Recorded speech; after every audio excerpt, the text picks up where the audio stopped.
Welcome back to the podcast, Fandalorians, Teachers by Day, Nerds by Night. This is part 2 of our epic 2-part episode. Our top 3 of 2024 with our special guest, Brandon Katz. This podcast is a production of Unfiltered Studios. If you would like to know more about joining Unfiltered Studios, please visit our website at unfpod.com for more information.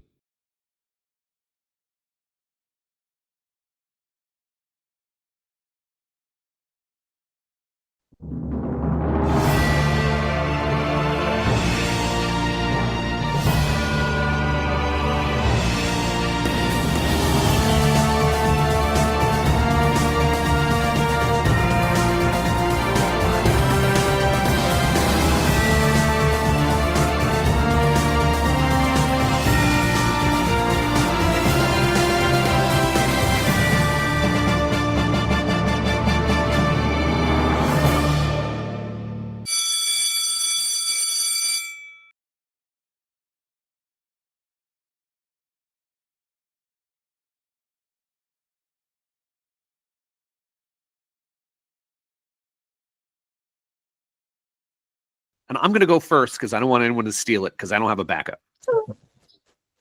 So That's unfair. and also I have a bit for this. So you ready? My number 1, we reviewed it. Everybody liked it. Actually, no, we never ended up reviewing it. We said we were going to review it and we never did. My number 1, my favorite thing of 2024 was X-Men 97. 97? 97? I thought it was... Oh, yeah, 97. Sorry. Yeah, we can edit that part out. We never reviewed that? Oh, my No. God. We never reviewed the end of it. We talked about the first... What was it, episode 5? Yeah. Or 3? Yes. The one where Gambit died, spoiler alert. Yes. Which was one of the most amazingly animated, battle scene. Like, I thought it was fantastically done. I was watching on my phone, reading the captions while the kids were taking the state test. Yes. It was. Listen to it, but go ahead, McDonald. So ready? Because I created this bit because I was going to save it for when we reviewed it. But I created a list of 10 quotes, and you guys have to tell me, is this quote from an X-Man or an actual philosopher? Oh, jeez. Hell yeah. All right, let's do it. I'm in. So here we go. Number 1, scientists, like artists, have signatures to their work. Oh, I think Beast said that. Correct. That is That's the quote, X-Man. Yeah, That is Beast. Okay. Number 2. There is only one good, knowledge, and one evil, ignorance. Philosopher. X-Men. What do you guys say?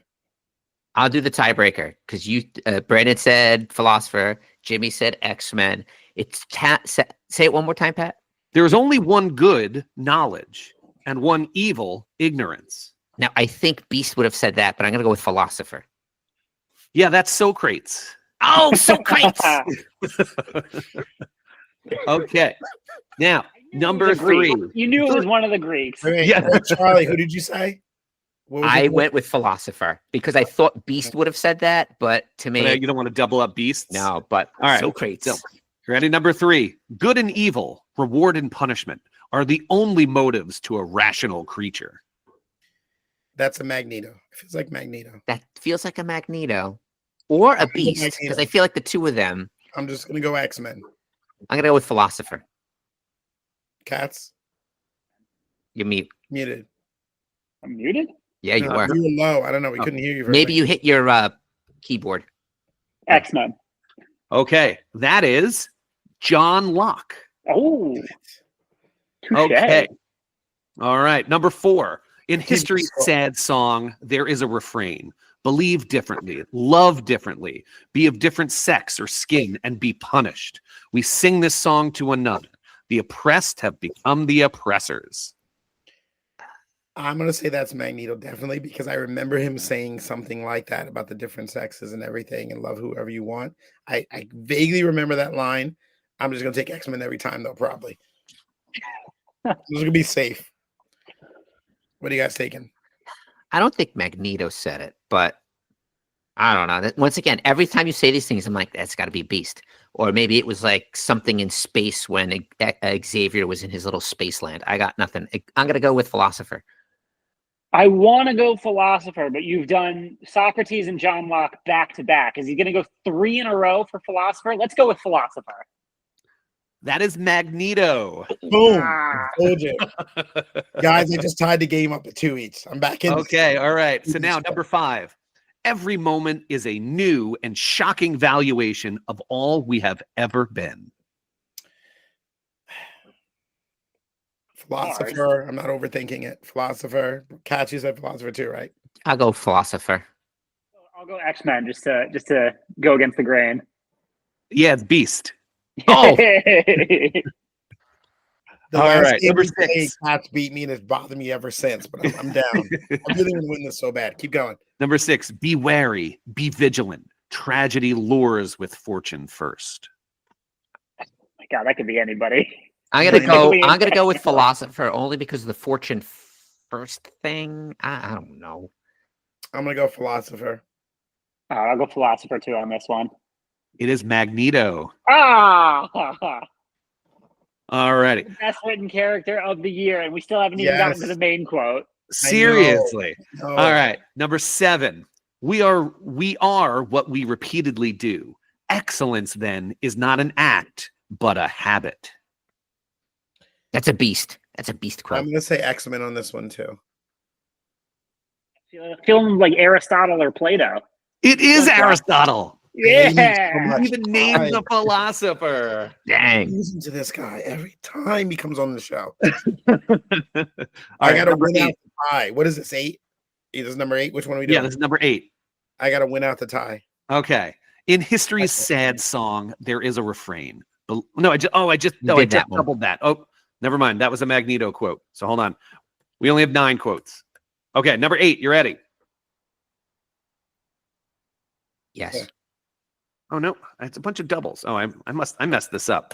All right, last quote. Sorry. So you ready? Number 8, last quote. Social gains are never handed out. They must be seized. I'm impressed you didn't go with the Magneto quote from No, because you guys wouldn't know that. Come on. Yeah, that's fair. That's fair. Hey, can you repeat this one? Yeah. Social gains are never handed out. They must be seized. I want to say that's X-Men again. I want to say Philosopher. That sounds like something Magneto would say. It does, but it also sounds like something that like people around a coffee table arguing about humanity would say. Which is also X-Men. Right, which is exactly what it is. This is Malcolm X. God. Katz, you said Philosopher, right? Yeah. So because the way I came up with this is, I did this after episode 5. I didn't even do any of the episodes afterwards. And I was just like, there were so many bangers this season that I found a list of 5 great X-Men quotes. So then all I had to do was find cool philosopher quotes. Brandon, what's the main Magneto quote? I can't remember it until you say it. Say it again. The one where he's basically saying, I can't remember it word for word, but he's basically saying, we've let terrorists become government leaders for years. Okay, yes. And it was just the coldest line that lit up Twitter. That was it. Yeah, that's when he was giving his speech in the court thing, right? Yeah. Brandon, you won 5. Charlie, you and I tied at 2. I've lost to Brandon yet another game, another year-end game. I hate it so much. But related to Mr. McDonald's overall point, I have 6 animated shows in my top 15 for 2024. It has been a wonderful year for great animation. Really? I'm curious to know what those are. I can tell you right here. I've got Arcane season 3. Mm-hmm. I've got Invincible season 2. I've got X-Men 97. I've got Terminator 0. Hold on, I've got stop Batman right there. Cape Crusader. You liked the Terminator one? That was good. Fantastic. I had a hard time watching. You know what it is? You know what turned me off? I wasn't a fan of the animation style, so I just wasn't. And I just remember I started watching it and I made it fell asleep and I wasn't a big fan of it. But all right, go on. I love that. Were you also doing the subtitles for that? No.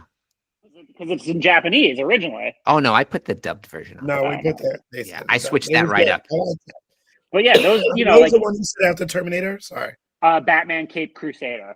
Oh God, Also, yeah. I enjoyed that one too. So we've been killing it in animation this year. Yeah. And that's not even including Creature Commandos. That's not even including What If. That's going to come out at the end of this year. It's a great time to be a fan of animation. It really, really is. All right. So I loved X-Men 97. I think everybody kind of knows why. So what about you guys? Let's go number one. Let's start with Charlie. All right. So going at my number ones, I really did enjoy Penguin a lot. I wanted to enjoy Avatar: The Last Airbender, the live action, but it was just mid for me. It didn't live up to my expectation because I was overhyped. I love it. I hold it dear to my heart. And my problem is I don't think anything will ever replace it. So that's a Mr. G problem. Oh, well, Charlie, do you know that one of the things that I almost put for my new to me is I started reading the Avatar comic books? Oh, they're so you got to funny. jump to the books afterwards. Yeah, that's what I'm gonna go to next. But yeah, which the novel book, the novels? Yeah, there's five novels. They're also all easy reads. They two each for different avatars. Really cool. I really like the Kyoshi Warrior, Avatar Kyoshi. I read those. Yeah. There's 2 books. I read them both, but I got bored with Avatar, the Airbender one. Yeah, I got bored with her. Other people have said that too. I do get it, but I still love them. But the Kyoshi one was great. I really like that a lot. The whole world is just incredible. I'm with you 100% on Avatar. Yeah. I really wanted to like One Piece, but it was just I don't know. I just had a hard time watching action One Piece. The live action One Piece. I know my older son is almost watched every episode of the anime. And what happened was Leo ended up watching One Piece without me. I'm like, dude, you were supposed to. We started it, and then you just went and watched it. So I just never ended up picking up. I knew I wasn't gonna love Rings of Power. I knew I would like it, but I wasn't gonna love it. What was the one thing was a nice little out of nowhere on Disney Plus. It was called Renegade Nell. I like the time period. It was just a little magic during British. What's that time? Yeah, what's that time period when you're like American Revolution, but it wasn't in Americas? So that would be Victorian era. Yeah. So it was. It entertained me. I liked it a lot. But social studies nerd.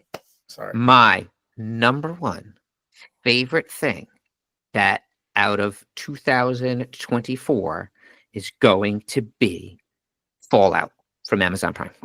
I thought that I enjoyed that too. Great because I never played the video games.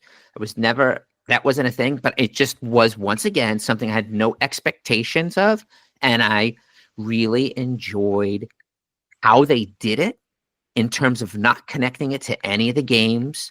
In terms of plot, it was just stuff from the world that they threw together to make their own story, and I just was overall like, wow, I really like this, and I can't wait for the next season to come out. Yeah, we're living in the golden age. I'm sorry. Go again, Jimmy. Sorry. Was that one of the ones we talked you into? Because I remember mentioning it in there as a pop-in. I feel like he watched it before us, actually. Yeah, I was but we're in the golden age of video game television. Yeah, I watched it. I think the day it came out, I watched the first episodes. So I thought it was great. Yeah, Charlie, I almost made that my number 2. I can't remember the name of the actor who plays the what's his name? I love that guy so much. The dad? Walton Goggins. Thank you so much. He's one of my favorites from Justified, of course. He was my favorite. In addition to Justified, he's the voice of the head guy in Invincible. Can't remember the name of the character right now. Thank you. I'm bad with character names. And obviously I followed his career. The Shield, he was incredible in The Shield back in the day. He's been in so much quality. He hasn't had a miss. I can't remember. And he had a 7-episode run on Sons of Anarchy where he plays a character that I can't even begin to describe. I'm not even going to get into it, but he is absolutely incredible. And I loved him in this. Once I knew he was in this, I was in anyway. And then it just took off. It was incredible. Good pick, Charlie. I love that show. All right. Yeah, excellent choice as well. So we're gonna go with Mr. Katz, and then we'll close with Mr. Richardson. So Brandon, what was your number one? All right, so on the TV side, I'm going with Hacks Season 3, which is a criminally underwatched show, which is absolutely drop-dead hilarious, but also really is emotionally evocative. It really gets you in the feels. And then number one, I saw this movie 3 times in theater. I've watched it 4 times at home. It is now in my top 10 all-time movies, and the last 45 minutes of this film were perhaps the most excited I've ever been in a movie theater. And Mr. G is going to love this. Dune Part 2. An absolute masterpiece.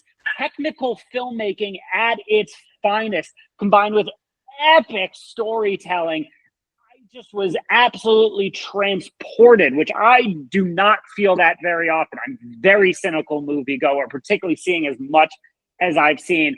I love this movie. Top 10 all time for me. I'm probably going to watch it again before the end of the year. Just everything about it. This is what I want to say about Dune 2, and it's exactly what you said. The last 45 minutes of a 3-hour movie. 2:46, but okay, whatever. So the first 2 hours, the first 2 hours. The first 2 hours is as dry as the desert. I just couldn't disagree more. It's a beautiful cautionary tale about how power really does corrupt. And it doesn't matter what your intentions are. It does not matter if at your core you are a good person. When you are revered to the point of fanaticism, people will do terrible things in your name and you will make compromising decisions. Frank Herbert, was the author of the Dune books, was so disturbed with society's reaction to the Dune book in 1965 that he wrote 5 more books explaining why Paul Atreides is not a hero and why society's reaction was wrong. Really? I didn't know that to me is incredible, and I think they captured that really well, while also just being a technical marvel. I mean, every scene there's something quite literally transfixing to look at. You know, Brandon sold me on this because the idea of watching the corruption of people, I'm all about the corruption of that sort of thing. But it sounds good. I may actually check it out. I might check it out, not just from what you just said. Oh, Jimmy, bring some water because it is dry. No, but watching that I like that. I don't know. You should.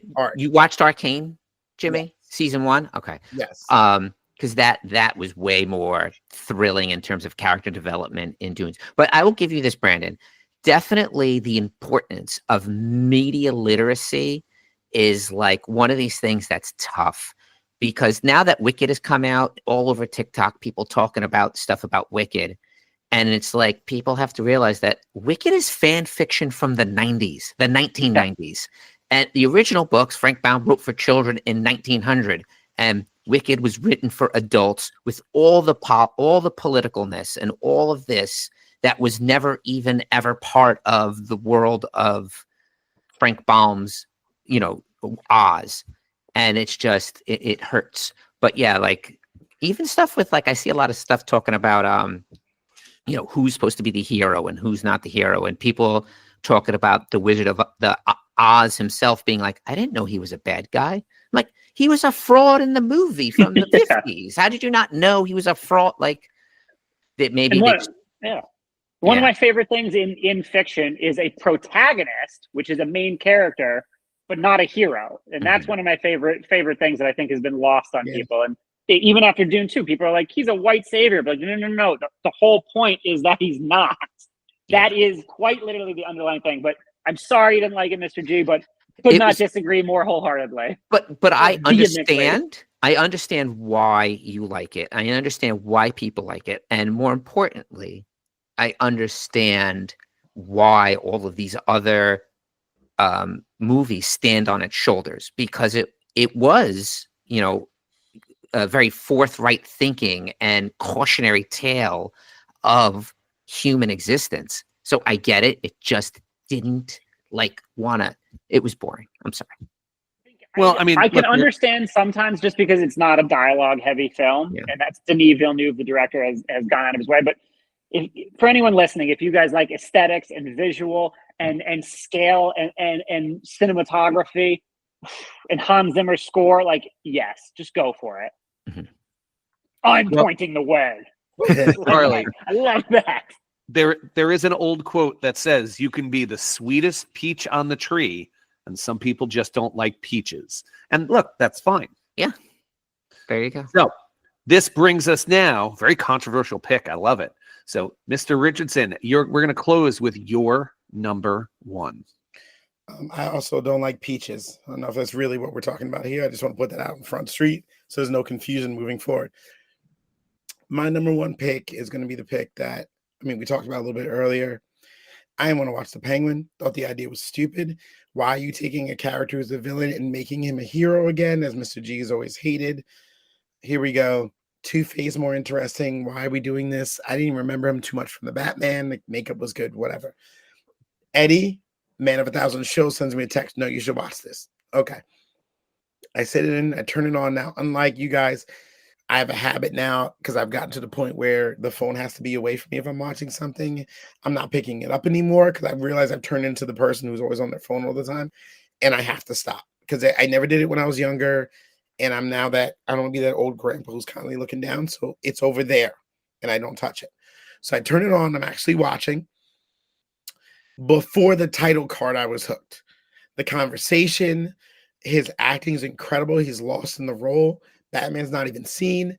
He murders him, and you can see just that opening scene where you see the rage, how he can't handle things. He kills him, and the look in his face like, beep, he did something, and then the cover-ups the entire episode. All right, I'm hooked. He meets a new kid. That's fine. Now we're going down the road, and now we're on his team. I'm telling everyone about it. I'm like, yo, you should listen to this, whatever. They make you like the Penguin. It's weird because they think less of him. Okay.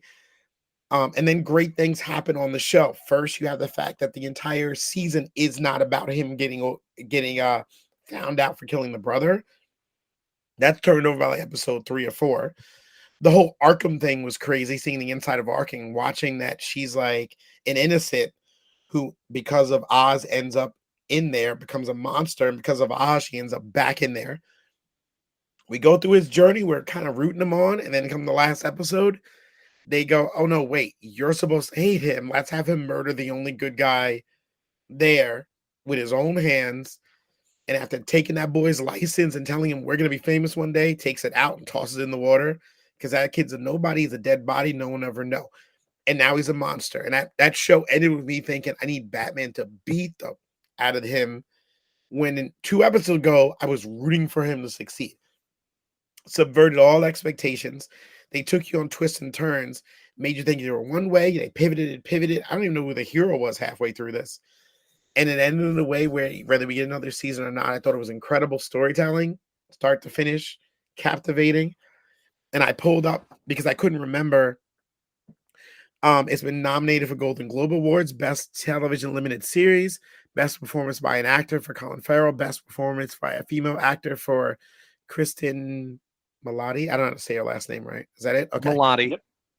Critics' Choice Awards, Best Limited Series, Best Actor again, and Best Supporting Actress.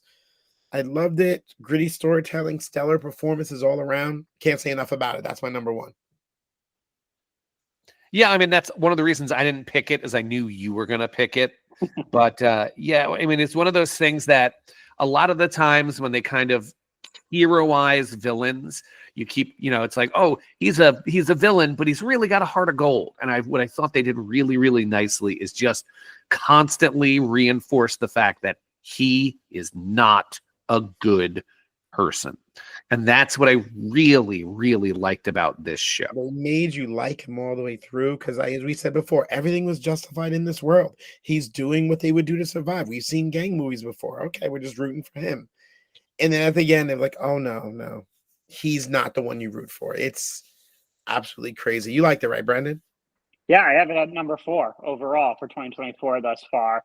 And I got to see an unfinished version at an HBO event about a year before it came out. And I remember walking out, just the first episode. And I remember walking out being like, they do an unbelievable job just in that first episode of getting you to understand Oz, not empathize with him, but understand him. And I'm like, this is very much Sopranos light. It just happens to be set in Gotham. And I dug it all the way through.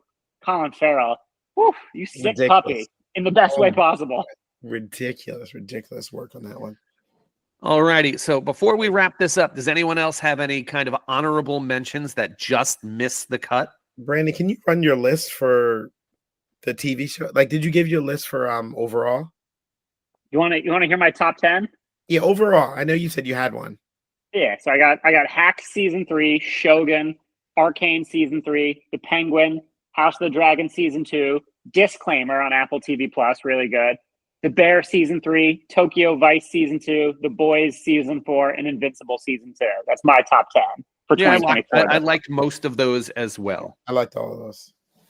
For me, it was something I saw over Thanksgiving weekend that I really, really enjoyed. It was a documentary, and it was the Yacht Rock documentary on HBO Max, and it is absolutely worth a watch. How they what's the thing on Netflix with We Are the World? I don't remember what that was called. The We Are the World doc. Oh, I didn't see it. Where they you sure he didn't have it like in a fever dream? No. No, didn't I talk to you guys about this? No. There's a doc on Netflix called How They Made the Song We Are the World. Okay. It's about an hour. Oh my God. You guys have to watch it, all of you. It's incredible because they had actual footage in the room the whole time. And they show how after a night of the Grammys or whatever, they got all the artists in one room at 7 o'clock at night and kept them to like 6 a.m. writing and doing the song. And they made all the agents and everyone get out of the room. So it's just the artists. You find out which artists leave. You find out why Prince wasn't in this because he didn't want to be there if Michael Jackson was there. And it's live footage of them trying to write the song, record the song, and they only had everyone in one space for, like I said, that night, and everyone had to leave. They ordered pizzas, and all the things that happened went wrong. There's a country star who stormed out because he couldn't handle it. People were singing wrong keys. The right credit. It was an incredible, and I don't do docs often, but how they made that song in one night with actual footage I've never seen of Michael Jackson interacting with Dylan, interacting with these people is incredible. That was one of the most amazing things I watched this too. You guys have to check it out. It's short. It's like an hour and a half. It's called We Are the World.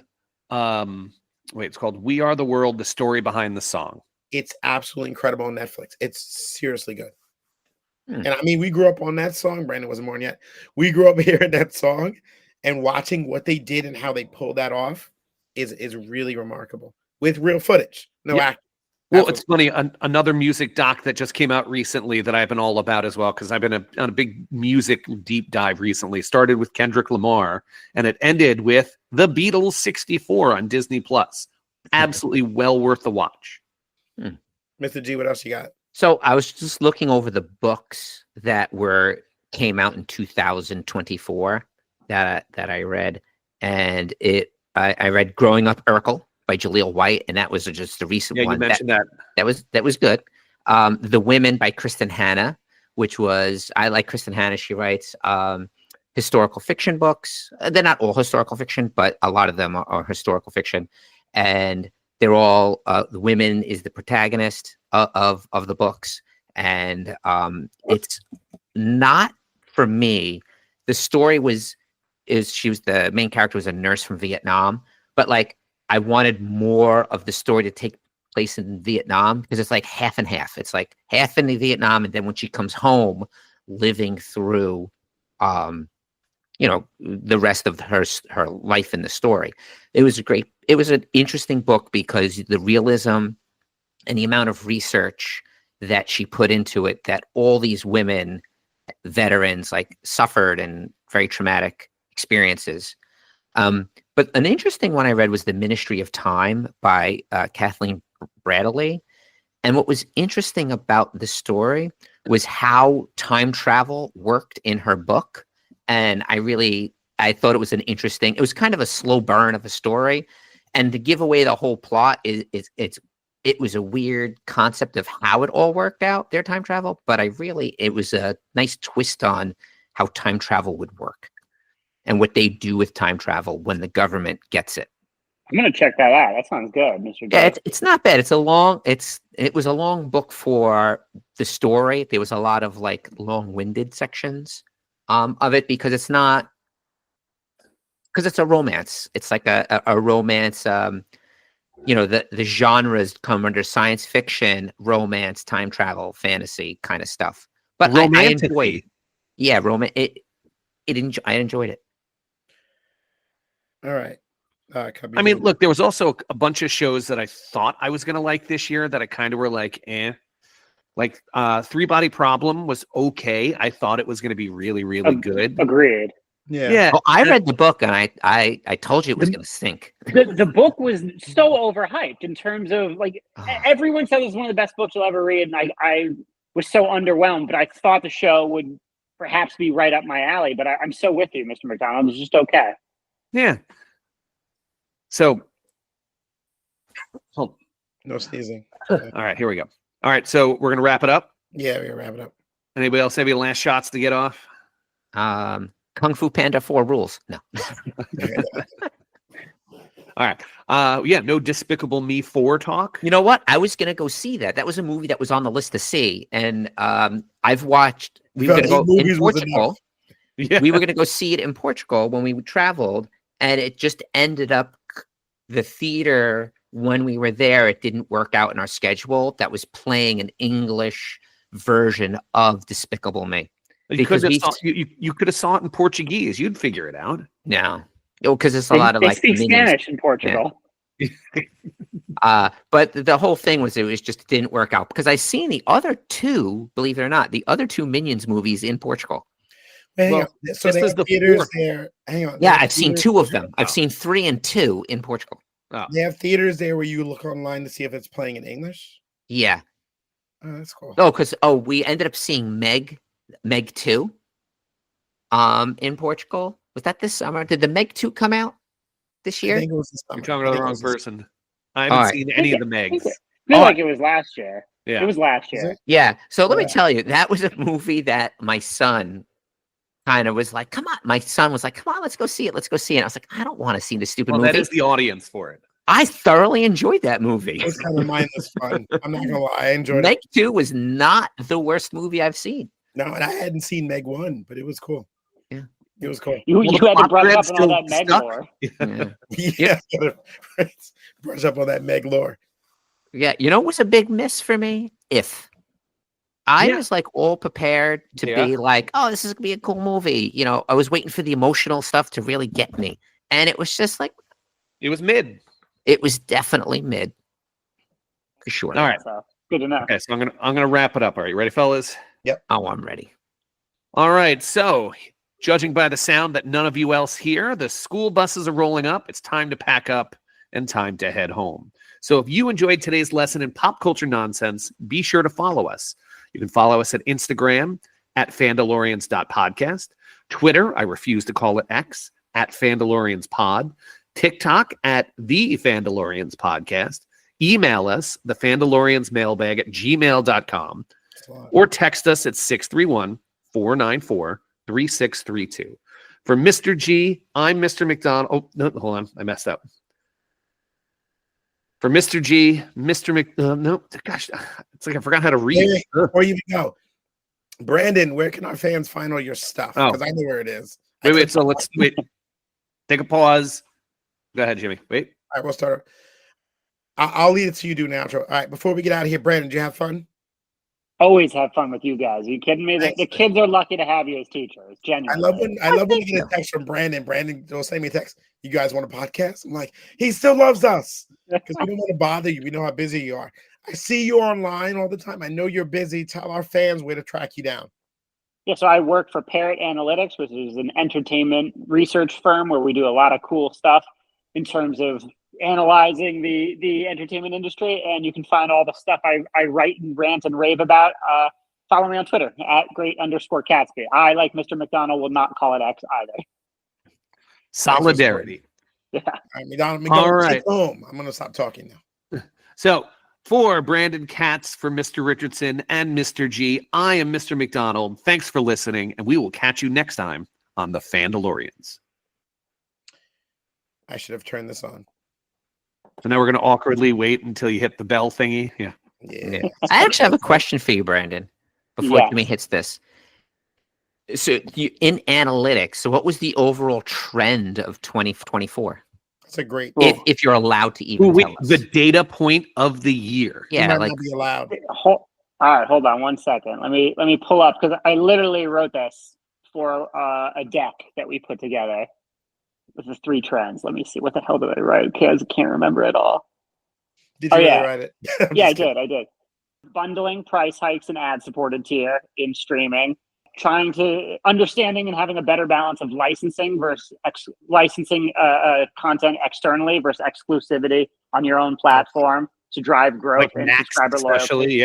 Yeah, exactly. And then leadership realignment among the executive hierarchy of Hollywood. So if you look around for the first time, and I wrote about this in an Observer article, for the first time in Hollywood history, TV executives are running pretty much every single major content studio at 5 of the 6 or 7, major companies. And it used to be the opposite. Yeah, film executives were always top people, and so for the first time ever, it's not like that, and that's going to continue to have interesting ripples into 2025. Interesting.